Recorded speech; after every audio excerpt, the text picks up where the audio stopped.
ഈ നട്ടപ്പാതിരാത്രിക്ക് റോഡിന്റെ സൈഡിൽ നിന്ന് ഈ വീഡിയോ ചെയ്യുന്നതിന്റെ ഔചിത്യത്തിനെ കുറിച്ച് ചിലർക്കൊക്കെ ചോദ്യം ചെയ്യേണ്ടി വരുമെങ്കിൽ പോലും കേരള ബ്ലാസ്റ്റേഴ്സിന്റെ അവസ്ഥയും ആരാധകരുടെ അവസ്ഥയും ഓർക്കുമ്പോൾ ഇതൊന്നും പറയാതിരിക്കാൻ പറ്റത്തില്ല.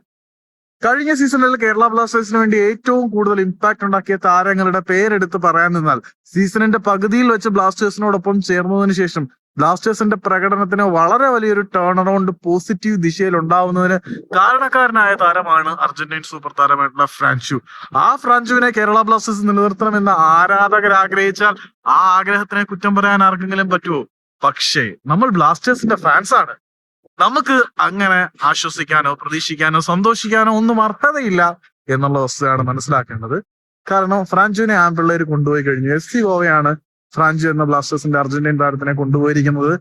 അങ്ങനെ ആരാധകരുടെ പ്രിയപ്പെട്ട താരങ്ങൾ ഓരോന്നായിട്ട് ബ്ലാസ്റ്റേഴ്സിന്റെ പടി ഇറങ്ങി പോകുമ്പോൾ ബ്ലാസ്റ്റേഴ്സ് ഒരു പുതിയ ഇൻവെസ്റ്റർക്ക് വേണ്ടിയിട്ടുള്ള കാത്തിരിപ്പ് തുടങ്ങി എന്നുള്ള വാർത്തയിൽ നമുക്ക് അധികം സന്തോഷിക്കാനും പറ്റത്തില്ല. ഇവന്മാര് വെറിയൊരു മീഡിയ സ്റ്റണ്ടിന് വേണ്ടിയിട്ട് പബ്ലിസിറ്റി ഗിമ്മിക്കായിട്ട് ഉണ്ടാക്കിയ സാധനമാണോ എന്ന് പോലും സംശയിക്കേണ്ടിയിരിക്കുന്നു. ഏതായാലും ഫ്രാൻജു ഇനി മുതൽ FC ഗോവയുടെ താരമായിട്ട് ബ്ലാസ്റ്റേഴ്സിന്റെ എതിരാളികളിൽ ഒരാളായി ഇന്ത്യൻ സൂപ്പർ ലീഗിൽ പങ്കുവെക്കും.